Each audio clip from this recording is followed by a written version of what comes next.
Vediamo se il governo Minniti terrà presente questo parere del Consiglio Veneto oppure sorvolerà anche su questo. Così il sindaco di Bagnoli Roberto Milan, il giorno dopo il sì del Consiglio regionale del Veneto alla mozione che impegna la Giunta ad intervenire presso il governo per la chiusura degli hub di Bagnoli e Cona.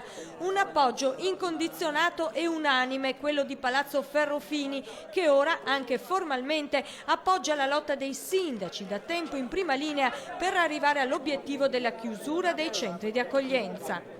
È una presa di posizione forte, ma abbiamo bisogno di fatti concreti a breve termine. Noi vogliamo raggiungere l'obiettivo principale che è quello della chiusura. Proprio oggi la Camera ha approvato il decreto Minniti sui temi dell'immigrazione che introduce numerose novità, tra cui la nascita di nuovi centri regionali di permanenza per il rimpatrio con un massimo di 1.600 posti.